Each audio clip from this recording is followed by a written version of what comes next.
नमस्कार दोस्तों, मैं हूं आपका अजीत और आपका स्वागत है आपके अपने YouTube चैनल सुनो कहानी समझो ज़िंदगी में।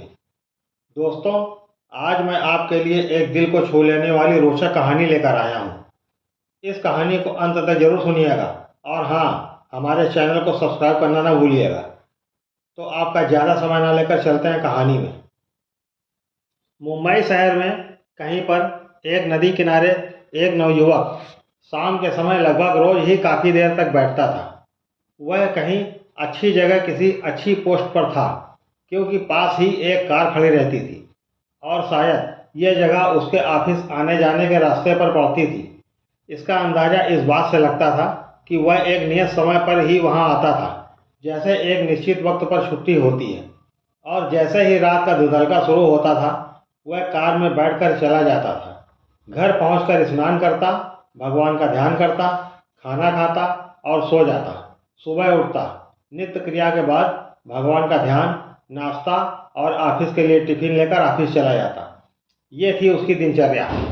उसी नदी में एक मछली रहती थी। वह उस नवयुवक का जाने क्यों पर बड़ी बेसब्री से रोज इंतजार करती थी।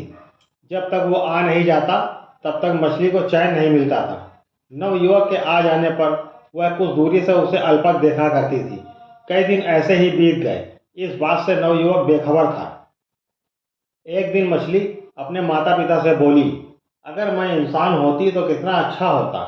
माँ चौंक कर उसे देखने लगी। उसने पूछा, ये अचानक आज तुझे क्या हो गया जो इतनी भयानक बात कर रही है? तुझे मालूम भी है इंसान नामक जीव कितना खतरनाक होता है, पर तू ये क्यों कह रही है? मछली बोली, माँ, मैं कई दिनों से एक नवयुवक को देखती हूँ। वो बहुत सुंदर है। एक निश्चित समय पर ही शाम को हमारे यहाँ आता है। शायद वो कहीं जाता है या आता है। शायद हमारा घर उसके रास्ते पर पड़ता है।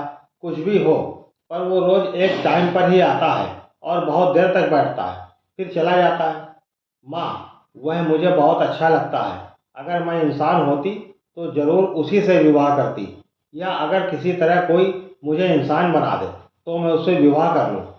माँ बोली, बेटी, मैं फिर कह रही हूँ, ये इंसानी दुनिया बहुत बेरहम है।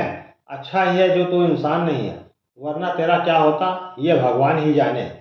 पर मछली तो मानो माँ की आवाज़ सुन ही नहीं रही थी। वो तो बस उस नवयुवक के ख्यालों में डूबी थी और वो क्या कह रही है खुद उसको पता नहीं था। ख्यालों में डूबी डूबी ही वो फिर माँ से बोली, माँ बताओ ना, क्या किसी तरह मैं इंसान बन सकती हूँ? मुझे उससे विवाह करना ही है। बताओ ना माँ, क्या मेरी इस मामले में तुम कुछ मदद कर सकती हो? माँ बोली, बेटी, एक बार फिर सोच ले, बाद में कहीं तुझे पछताना ना पड़े। मछली बोली, माँ, मैंने सब विचार कर लिया है। मेरा निर्णय पक्का है। मुझे बस उसी से विवाह करना है। बाकी सब मुझ पर छोड़ दो। आप तो बस इंसान बनने की तरकीब बताओ। माँ बोली, बेटी, ये संभव तो है पर बहुत आसान नहीं है। अगर तूने पक्का विचार कर ही लिया है तो मैं तुझे कुछ बताती हूँ।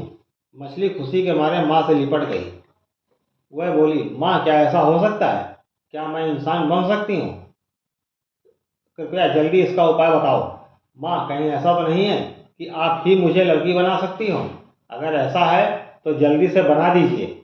माँ बोली, बेटी, मैं तो नहीं बना सकती, पर तुम कैसे बन सकती हो ये बता सकती हूँ, क्योंकि तुम बहुत जिद कर रही हो। पर बेटी, मैं फिर कह रही हूँ, सोच लो। मछली बोली, माँ, मैंने सब सोच लिया है, आप तो बस बताइए। तब मछली की माँ ने कहा, बेटी, इस नदी के साथ चलती चलती चली जाना। आगे कई पोखरों से होती हुई ये आखिर में समुद्र में मिल जाती है। समय लगेगा पहुँचने में, लेकिन पहुँच जाओगी। मछली उदास हो गई। माँ, क्या शीघ्र अति शीघ्र वाला कोई उपाय नहीं है? मछली बोली, नहीं, पूरी बात सुनो, इसके अतिरिक्त कोई उपाय नहीं है। वहाँ पहुँचने में जो समय लगेगा, केवल उसी से नहीं, बल्कि वहाँ पहुँचने के बाद और भी समय लगने वाला है। केवल वहाँ पहुँचने भर से तुम लड़की नहीं बन जाओगी। वो कोई जादुई जगह थोड़ी है। मछली ने पूछा, माँ, फिर वहाँ पहुँचने के बाद क्या करना होगा? कृपया पूरा बताइए। तब मछली बोली, बेटी, वहाँ पहुँचकर तुम्हें हमारी सभी, यानी कि मछलियों की रानी से मिलोगी। तुम कुछ दिनों तक उसकी मन लगाकर सेवा करना। इस बीच में ध्यान रखना कि तुम उससे किसी बात की कमी ना हो।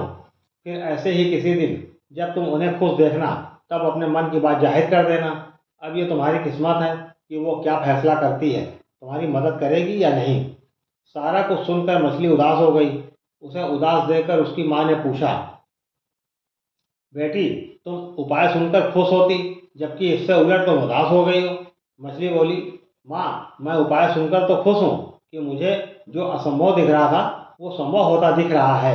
मैं इस तरह अपने मनपसंद युवक से शादी कर सकूंगी। माँ बोली, फिर बेटी उदासी का क्या कारण है।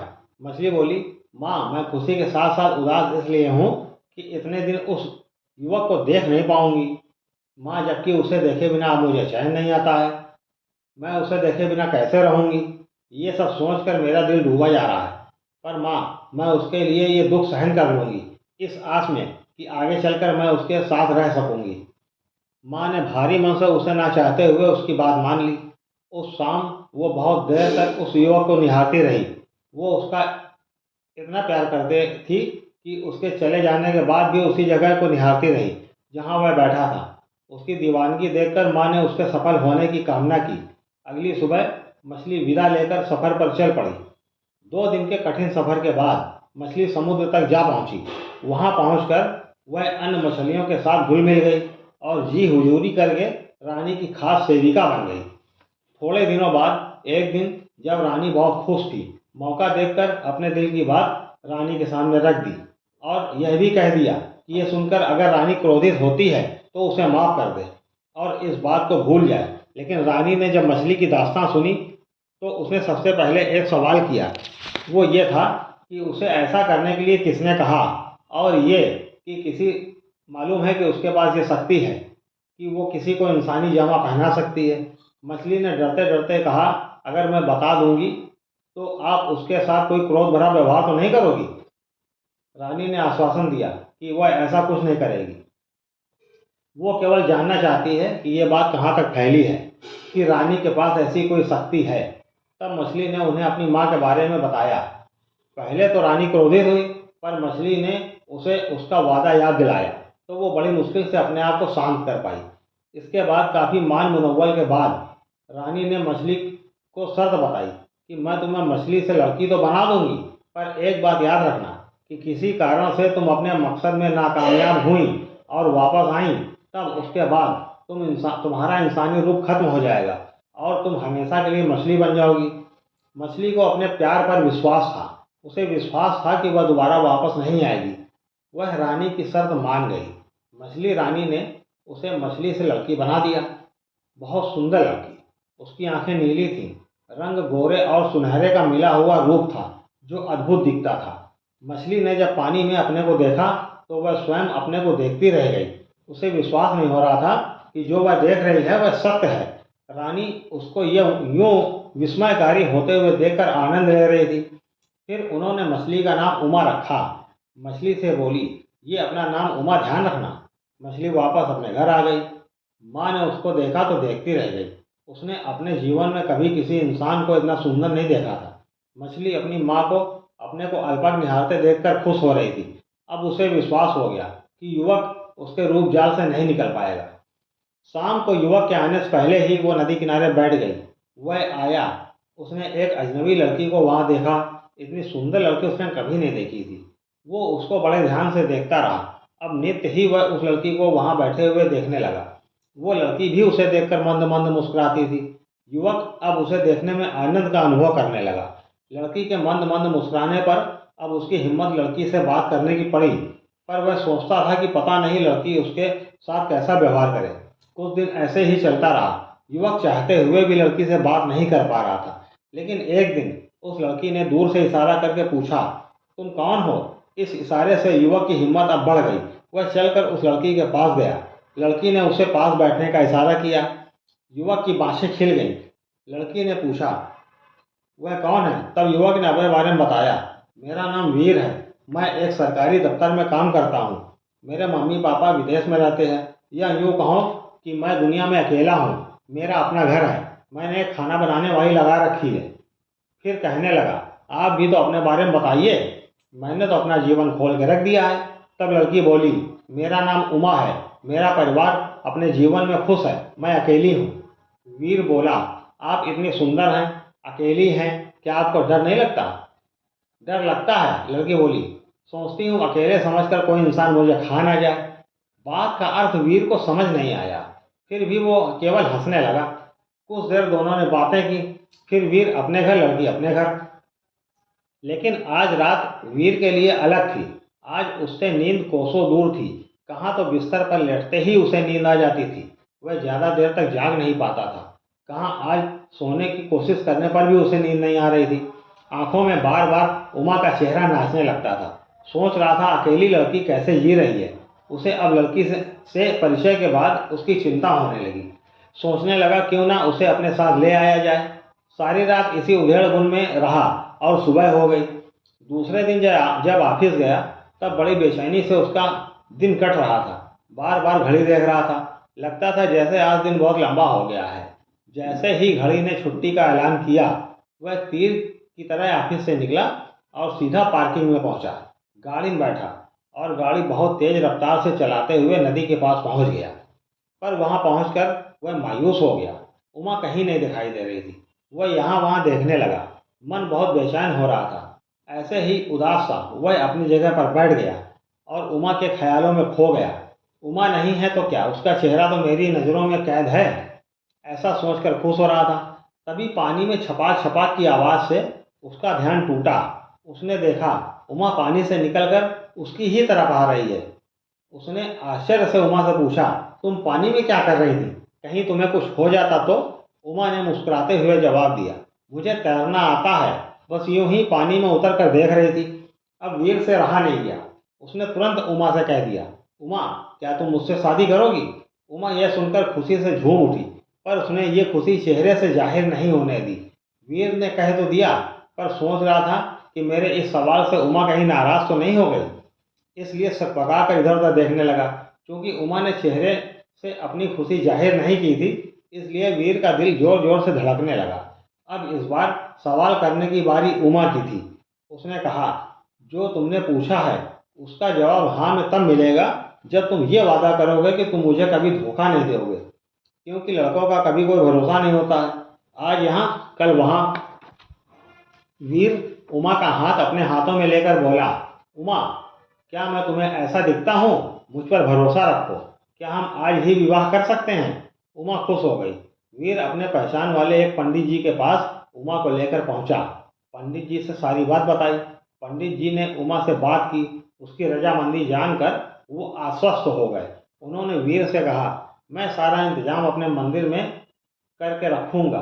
तुम दोनों कल तुम्हारे ऑफिस की जैसे ही छुट्टी हो उमा को लेकर मंदिर आ जाना। तुम्हारा और उमा का विवाह मैं कल ही करवा दूंगा। सुनकर वीर खुश हो गया, लेकिन उसे एक बात का दुख तब भी हो गया कि एक दिन और उमा से दूर रहना पड़ेगा। खैर चलो ठीक है, ये भी झेल लेंगे। ऐसा सोचकर वीर उमा को नदी किनारे छोड़कर वापस अपने घर आ गया। अगले दिन जैसे ही ऑफिस से छूटा, तुरंत नदी पर पहुंचा। उमा इंतजार कर रही थी। उमा को साथ लेकर वह मंदिर आ गया। वहां पंडित जी ने सारा इंतजाम कर रखा था। फेरों आदि रीति रिवाज से पंडित जी ने विवाह संपन्न कराया। दोनों ने पंडित जी और भगवान का आशीर्वाद लिया और दोनों खुशी खुशी घर की तरफ चल पड़े। घर पहुंचकर दोनों ने आराम किया। अगले दिन उमा को बाजार ले गया और उसकी मनपसंद खरीदारी करवाई। 2 दिन के बाद उसने सारा इंतजाम किया और दोस्तों को शादी की पार्टी के लिए निमंत्रण दिया। पार्टी का इंतजाम देखकर सभी लोग वीर की तारीफ कर रहे थे। मंच पर जब दोनों बैठ गए, लोग जोड़े को देखते ही रह गए। दोनों की जोड़ी इतनी जच रही थी कि क्या कहने। उमा तो मानो अप्सरा लग रही थी। लोग उसकी तारीफ के कसीदे काटने लगे। ये सब देखकर वीर अपनी किस्मत को सराह रहा था। पार्टी चलते हुए थोड़ी देर हो गई, तब अचानक लड़कियों का एक झुंड मंच के पास आ गया। झुंड में वृद्ध पुरुष और महिलाएं भी थीं। उनमें से किसी को भी वीर नहीं जानता था, जबकि उमा उनको देखकर उड़ गई और दौड़कर उन सब से मिलने लगी। वीर ने पूछा, ये लोग कौन हैं? तब उमा ने बताया कि ये सब मेरी बहनें हैं और ये मेरे माता पिता और दादा दादी हैं। वीर ने उन सबका स्वागत किया और बड़ों के पैर छूकर आशीर्वाद लिया। वो लोग वीर और उमा के लिए हीरे जवाहरात सोने के आभूषण लाए थे, जो इतने कीमती लग रहे थे कि लगता था इस दुनिया के नहीं हैं। वीर की ये सब देखकर आंखें फटी पड़ रही थी। उसने जीवन में इतने कीमती जेवर नहीं देखे थे। वो उमा को प्रश्नवाचक नज़र से देख रहा था। उसे किसी गड़बड़ी की आशंका हो रही थी। उसके सामने वह कुछ न बोला। सबके जाने के बाद पार्टी खत्म हो गई। उसके बाद वीर और उमा घर आ गए, क्योंकि पार्टी एक गेस्ट हाउस में थी। अब घर पहुंचकर वीर ने उमा से पूछा, उमा, सच सच बताओ तुम कौन हो, और ये सब कौन थे? उमा वीर की आंखों में देख ही रही थी जहां प्यार की जगह शक की परछाई थी। उमा ने कहा, देखो वीर, मैंने तुम्हें सब कुछ सच सच बताना चाहा था, पर तुम समझने के लिए तैयार नहीं थे। मैंने तुमसे कहा था मेरा परिवार अपनी दुनिया में रहता है, तब तुमने मुझसे मेरी दुनिया के बारे में पूछा नहीं। इसमें मेरा कोई दोष नहीं है। देखो वीर, आज सुन लो, मैं एक मत्स्य कन्या हूँ। मुझे तुम बहुत अच्छे लगते थे। मैं रोज तुम्हें देखा करती थी। इस कारण मैंने बहुत मुश्किलों से ये इंसानी रूप प्राप्त किया है। ये सब हम मछलियों की रानी द्वारा हुआ है। विवाह में जो मेरे अपनों का झुंड आया था, उसमें हमारी रानी भी थी, और एक शर्त के मुताबिक अगर तुमने मुझे धोखा दिया या मुझे छोड़ने की सोची भी, तो मैं तुम्हें छोड़कर चली जाऊंगी। और अगर तुमने मेरी हकीकत किसी पर जाहिर की, तो भी मैं तुम्हें छोड़कर चली जाऊंगी। सारी बात सुनकर वीर खुश हो गया और उमा का माथा चूम कर बोला, उमा, मैं तुम्हें छोड़ने की सोच भी नहीं सकता, क्योंकि अब तुम मेरी पत्नी हो। अब दोनों प्यार से रहने लगे। होते होते 10 साल हो गए। उनके घर में 2 बच्चे भी हो गए। उमा बहुत खुश थी। उमा घर और बच्चों की देख रेख में लगी रहती थी। यही उसकी दुनिया थी। इस कारण वह वीर पर कम ही ध्यान देती थी। वीर को कई बार ऑफिस के काम से बाहर जाना पड़ता था। वीर के साथ उसकी सेक्रेटरी भी जाती थी। सेक्रेटरी वीर को बहुत ज़्यादा पसंद करती थी, पर वीर उसकी तरफ ध्यान नहीं देता था। पर सेक्रेटरी की नज़र वीर पर बनी रहती थी। किसी तरह वीर उसको प्यार करने लगे। वीर ये सब समझ रहा था, इसलिए वह कुछ ज़्यादा ही दूरी बनाकर रखता था। वह अपनी प्यारी पत्नी को धोखा नहीं दे सकता था। बहुत दिन बीत गए। बच्चे भी अब समझदार हो रहे थे। डिपार्टमेंट में ने एक नया ऑफिस खोला और वहाँ का हेड बनाकर वीर को भेजा। वहाँ सारे ऑफिस की जिम्मेदारी वीर की ही थी, इसलिए काम निपटाने में कभी कभी रात हो जाती थी और कभी कभी रात भर भी हो जाती थी। साल का आखिरी महीना चल रहा था। सारी फाइलें निपटाने की जिम्मेदारी वीर की थी। उस दिन वीर को रात में ऑफिस में ही रुकना पड़ा। सेक्रेटरी तो ताक में थी ही। मौका पाकर उसने वीर के पीने के पानी में नशीली दवा मिला दी। पानी पीने के बाद वीर को होश ना रहा। सेक्रेटरी को अपनी पत्नी समझकर वह उसे प्यार करने लगा। तभी इधर घर में शीशा बहुत तेज आवाज करते हुए टूट गया। उमा की नींद खुल गई।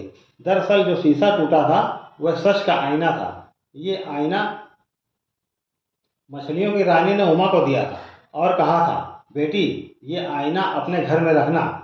जिस दिन तुम्हारा पति तुम्हें धोखा देगा, ये आईना टूट जाएगा। तुम समझ जाना कि तुम्हारे साथ धोखा हुआ है, तब तुम वापस आ सकती हो। उमा को शीशा टूटने का बहुत दुख हुआ। जिस पति को जान से ज़्यादा चाहा, उसी ने उसे धोखा दिया, जबकि वीर से उसने वादा लिया था कि उसे कभी धोखा नहीं देगा। कुछ क्षण विचार करने के बाद उसने वापस जाना ही बेहतर समझा। वह उठी और वापस अपनी दुनिया में चली गई। इधर वीर की आंख खुली। उसने पाया वह सेक्रेटरी के साथ बिस्तर पर है। वह हड़बड़ा कर उठ बैठा। सुबह हो गई थी। उसने गाड़ी उठाई और घर की तरफ भागा, पर देर हो चुकी थी। उमा कहीं नहीं दिख रही थी। वीर फूट फूट कर रोने लगा। वह पागलों की तरह चिल्ला रहा था। उसका चिल्लाना और रोना देखकर बच्चे भी घबरा गए। वह मासूमियत से पूछने लगे, पापा क्या हो गया? मम्मी कहाँ हैं? वीर रोते रोते कह रहा था, बेटा, अनजाने में मुझसे गलती हो गई और तुम्हारी मम्मी हम लोगों को छोड़कर जाने कहाँ चली गई। वीर दुखी रहने लगा।